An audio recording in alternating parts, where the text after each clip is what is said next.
Welcome bafethu siyanibingelela. Welcome to abazingeli belaphi beqiniso TV. Abazingeli belaphi beqiniso TV. Mawukuthi uyaqala ukuyibona le channel, ngicela ungenzela kanjena, ngicela ungiphushile leli button elibovu ukuze njalo masikhipha ubone ngebutton elibovu njengesitimela samanzi ukuthi cha seziyakhala. Mina Isipoko se-TV mhlaba ngibona ngamehlo ngabe usuku lwakho lokugcina. Namhlanje bafethu ngithe ake nginihambele njengoba hlezi nginihambela. Ngihlezi lana nomkhulu Phoshozwayo. Mkhulu Phoshozwayo, ngiyacela mkhulu wami ukuthi ubabingelele abantu ababuka le channel njengamanje. Thokoza. Ngibingelele kwisizwe samthaniya, ngibingelela kuwo wonke umlandeli wale channel. Ngithi nje sanibonani nonke balandeli, ngithi nje sanibonani. Yebo mkhulu. Mkhulu Phoshozwayo, kunabantu lana mkhulu singakangeni kumsebenzi. Kunabantu mkhulu abaqalayo ukubona. Yes, kunabantu abakwazi. Kodwa for umuntu oqalayo ukubona mkhulu, ngicela mkhulu ukumchazela umlandeli ukuthi ubani umkhulu Phoshozwayo, usukaphi, ithini indaba kaMkhulu Phoshozwayo. Ngiphinde ngibonge ithuba umkhulu Phoshozwayo, umkhulu Phoshozwayo udabuka le eNkandla. Okay. Ngokudabuka udabuka eNkandla kodwa la zinze khona njengamanje ula eThekwini namaphethelo endaweni yaseMayville ekuthiwa isensimbini. Yes mkhulu. Yilapho ke azinze khona abantu futhi abaningi abamazi bemthola khona. Yes mkhulu wami. Injalo nje. Ngabe mkhulu makithi mhlawumbe siyakhuluma, ngabe lo msebenzi uqale nini, bawuthatha nini, uke wakuhlupha yini lo msebenzi? Ngoba thina mkhulu siyakwazi nazi iwasho zigcwele, siyakwazi nangensebenzo yokuphakamisa abantu, kodwa njengoba ngishilo kunabantu abangakwazi. Ngisacela ukungitshela kancane nje ngohambo lwakho for abantu abaqalayo ukubona umkhulu Phoshozwayo. Thokoza. Ngiphinde ngibonge kakhulu ithuba khehla lami. Yeah. Lo msebenzi ngiqale ngo-2019. Yes. Noma kwakunzima kakhulu ukuqala kwami, ngingenalutho ngaleso sikhathi. Kwaba kwakunzima nje, ijene engayihamba yayinzima kakhulu. Kodwa ke idalwa njengoba zazikhona ke zingiguide kuyo yonke into engangithi ngiyiqalile noma abangipha yona. uNkulunkulu emuhle njalo ke saloku sizamile nje kanjalo ngagcina ke sengifinyelela la engifinyelele khona. Yes mkhulu. Amen. Ngiyabonga mkhulu wami. Mkhulu, ngisacela sike singene kumsebenzi njengamanje. Yeah. Lana mkhulu ngibona iyiwasho ezahlukahlukene. Siyalazi ke udumo lwakho kanye negalelo lakho mase kuqhamuka kuyiwasho. Mkhulu, ngisacela ukusilandisa. Kunabantu lana Phoshozwayo abafuna ukubuyela emsebenzini. Kunabantu Phoshozwayo abathi ngiyayifisa insebenzo kaMkhulu Phoshozwayo, kodwa ngenxa yokuthi imali ayilingani noma imali ayifiki, but ngiyalifuna usizo. Ngicela mkhulu ukubachazela abantu ukuthi ungabasiza kanjani. Nazi iyiwasho ezande ziyiwasho ngoba ngiyibona zithanda ukubaningana Mkhulu Phoshozwayo. Ngiphinde ngibonge futhi ithuba khehla lami. La ekhaya sineziwasho ezahlukahlukene. Uma nje sikhuluma ngeziwasho la ekhaya sizokucleana, sizokushaya amathunzi amnyama, amabhadi, iqalekiso, konke okubo kubekwe phezulu kwegama lakho. Kube clean igazi, kuvuleka inhlanhla. Wena osuke ungathandwa abantu uthandeke, wena osuke uthwele emsebenzini awusebenzi, noma mhlambe wena kunabantu abangakuphethe kahle emsebenzini, umphathi wakho ufisa ukuthanda umphathi, siyakulekelela. Ufuna ukukhululelwa isikhundla, siyakulekelela kanjalo. So nje la ekhaya silekelela wonke umuntu osuke ethi yena unenkinga afisa ukulekeleleka kuyona. Thina sinankinga la ekhaya siyacathulisana, kukho esikwenza ngomlingo. Umuntu mayisefikile la ekhaya noma mhlawumbe umuntu mayisefonile la ekhaya siyamcathulisa, kukho esikwenza ngomlingo. Siyenza step by step until azayibona into afuna ukuyibona. Amen. Amen mkhulu. Mkhulu Phoshozwayo, kunabantu abafuna ake ngithi iphakamiso, kodwa abanawo amandla. La ekhaya ngike ngezwa mkhulu ngesiwasho sokuthi kuqaqeke into zakho, umuntu aphakame abe umuntu naye. Kunjalo impela khehla lami. Uma bekhuluma ngaleso siwasho basobe bekhuluma nganaso isiwasho. Lesi siwasho ke isiwasho sala ekhaya abasibiza umkhulu Phoshozwayo, engasiphiwa amakhehla Nkosi yami ukuthi ngilekelele ngasabantu ukuze bakwazi ukuthi basizakale kuzo zonke into zabo ababhekene nazo. Yes mkhulu. So lesi siwasho ngisona lesi abakhuluma ngaso nje, esikwazi ukuqaqela, esikushayela amathunzi amnyama, amabhadi, iqalekiso, konke okubi okubekwe phezu kwegama lakho konke nje kuyakhanya uma usenzise lesi siwasho. Ngingeke ngize ngikuthembise konke ngoba nasi isiwasho suke sesiyisiqalo sokuthi into zakho ikwazi ukucaca, kuvuleka amaphupho, ukwazi ukuba ne-direction. From lapho-ke suke sesikwazi ukuqhubeka sesingena ngazo zonke iy'nduku ekufanele singene ngazo. Kungaba mhlampe isiwasho uma vula kuvaliwe noma isiwasho senhlanhla, kodwa sesiqale la kuqala saklina. Yes. So mkhulu uthi kumina before sifike kwezinye iy'washo zala ekhaya kumele siqale kulesi. Injalo mkhulu, isona nje impela isiwasho sala ekhaya esihamba phambili futhi kuyisona esikwenzela izinto zenzeke. Yes mkhulu. Ngisho ngathiwa mhlampe uvaliwe wena ule nhlobo ethi ngivaliwe, ngeke ngathatha umuthi kamkhulu sibanibani, ngathatha umuthi kabanibani, ngathatha isiwasho sabanibani, kodwa akukho okwenzakalayo. Ngithi mina ngithembe nje ngento eyodwa ukuthi uthathe nasi isiwasho uhambe osebenzisa ubuzo ubuye nempendulo. Mina ngiyazi engikwaziyo ubuya nobufakazi kuphela. Yes mkhulu wami. Amen. Mkhulu kunabantu lana mkhulu asebethatha izinto asebelanda izinto emazweni kodwa mkhulu azibasebenzelanga. Ngabe mkhulu uyakwazi yini ukuthi umuntu umgeze umsuse lokhu ayekuzama ukukulanda ukuze inhlanhla yakhe ibuye? Khehla lami ngiphinde ngibonge ithuba, ngiyakwazi ukuthi ngikulekelele njengomuntu osuke mhlambe elalwa isilwane. Yes mkhulu. First akwengiqale nje kukhona umuntu osuke elalwa isilwane wahamba olanda into yayisibuya lento yahlupha ekhaya. Yes.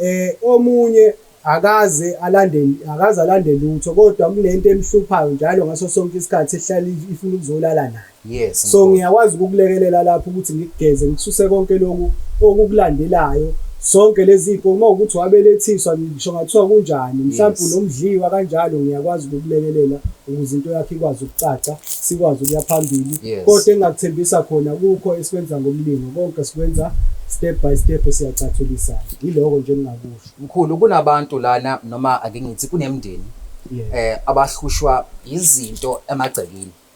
Lana athola ukuthi kunezilwane emagcekeni abantu abakwazi ukulala kuyaxatshwana ekhaya.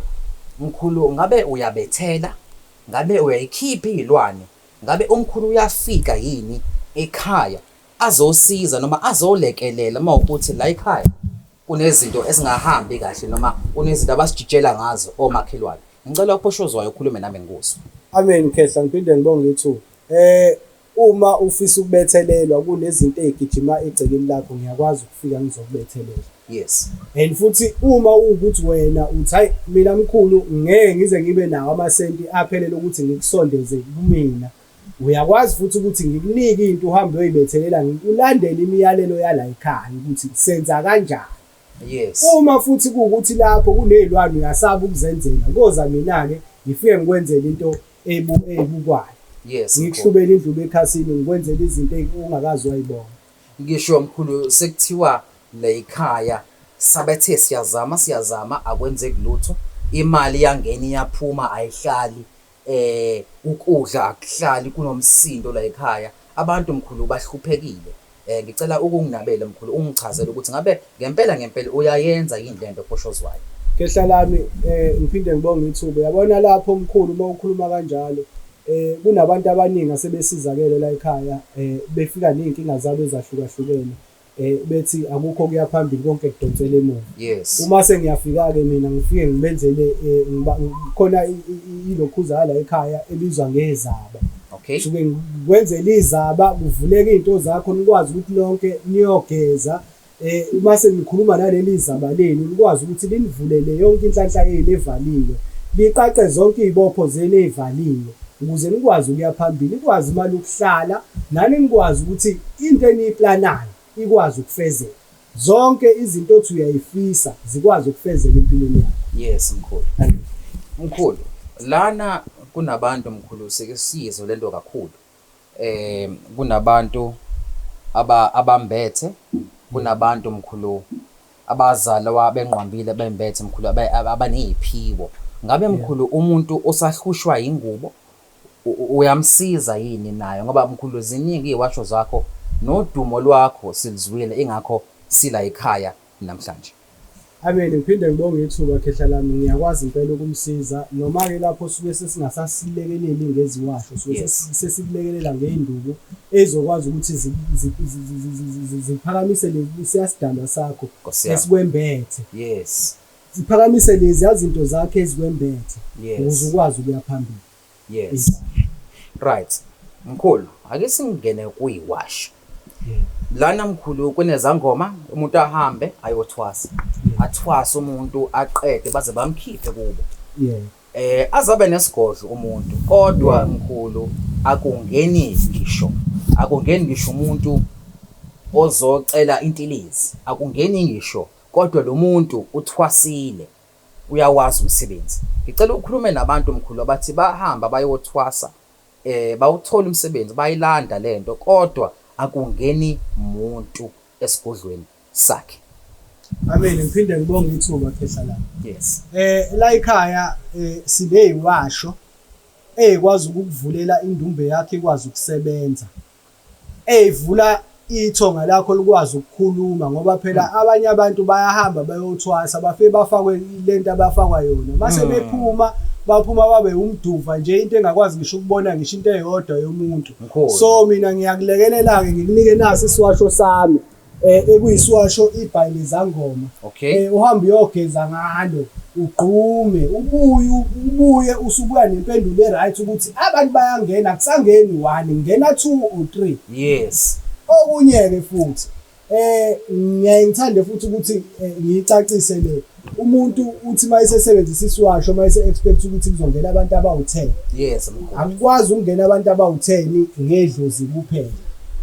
Idlozi liyaphakanyiswa ukuze ukwazi ukuthi ke likufakela abantu babe baningi uma wena uthi ufuna abantu abawu10 ngosuku ukwazi ukufakela abantu abawu10 ngosuku ungabe ukuthi wena uzothi uthatha isiwasho usufuna more no ngeke kuze kukwazi ukwenzeka kanjalo kodwa yona le nduku le izofika ikuvulele into zakho ukwazi ukuyibona ukuthi siya la nala lapho emase uyabuya uzothatha insebenzo yokuphakamisa ithonga lakho ukuthi liphakame linyakaze liye kukulala ifake imali. Ilapho ke mkhulu umuntu esethi useyafika usuzothola insebenzo yangempela eseqedilwe kodwa ukudla lo muthi lo. Injalo mkhulu la ekhaya siqala ngeyiwasho. Yes. Into yakho ikwazi ukuyibona ukuthi iyaphi ube ne direction. From lapho ekubeni ne direction usuyakwazi ukubuya ukuthi hayi mkhulu nginika u1 and 2 and 3 ngoba u1 ngiyawubona uyenzeka lento engangiyizele la ekhaya iyenzeka. So manje mkhulu ngicela into yokuba indoda noma ngicela ukuthi ngimele ikhaya ngiyovusa ikhaya mina usondeleke eduze sikunike insebenzo yokuphakama la ekhaya ezokwazi ukukulekelela ukuthi wena ukwazi ukuma ekhaya ukwazi ukwakha ukwazi ukuba nezimoto lezoyifisayo ukwazi ukufeza amaphupho akho namaphupho abazali bakho. Yes mkhulu ababekhona emhlabeni. Yes. Injalo mkhulu singakavali mkhulu sazobuya sikuvakashele ukusichazele ngokuphakamisa umuntu lana mkhulu. Ngisacela ukubuza kunabantu abashadile kunabantu abasafuna ukushada kodwa akuhlaliseki endlini kuyaxatshwana. Ngabe mkhulu ikhona into la ekhaya noma into esasiwasho ekwazi ukulekelela leyo nkinga abantu ababhekene nayo abantu abashadile abantu abangashadile umjolo asazi mkhulu? Hayi ngiphinda ngibonge kakhulu ukhehla lami ithuba. Yes. Ungiphe lona. Uyabona masikhuluma ngabantu abasuke bethi endlini kuhlezi kunengxabano ngento ingekho mkhulu. Akukho ukuthula ngaso sonke isikhathi kuhlezi kudonsiswana ngaso sonke isikhathi.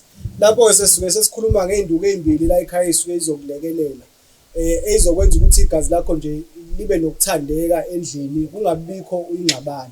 So la sinesinezelo sothando. Isinezelo sothando siyanezezela uthando lakho kulomuntu ozwana naye ngoba mawugeze ngale nduku wasulala naye umuntu wesimanga. Yila khona uthando khona oluvuka kube sengathi into entshe into eqalayo ngqa.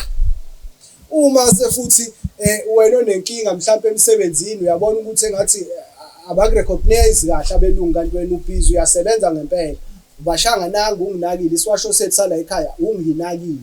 kuthiwa unginakile akalekeleli-ke kuphela kumuntu wasemsebenzini lekelela nomuntu osethi mina hayi abafana bangisheli noma mkhulu noma lo othi mina ngiyazama ukushela kodwa akukho kuya phambili kuyabheda bamqomo unika nangonginakile ehamba nanasi isinezelo sothando uhamba uyonqoba uyobuya nempendulo amen mkhulu kunabantu mkhulu abako Bloemfontein kunabantu ko Gauteng kunabantu ko Mpumalanga kunabantu ko East London bathi bafuna yona lensebenza banayo imali yokuthatha lokhu okungaphezulu but mkhulu bafuna iwasho ngabe umkhulu uyayiposa ithini iprocess yakho mkhulu umuntu mayefuna ukuthola lezi iwasho ayibonayo njengamanje Phinde ngibonge kakhulu ithuba khehla lami umuntu la ekhaya uma efisa ukuthi athole ama products ala ekhaya okuyiwasho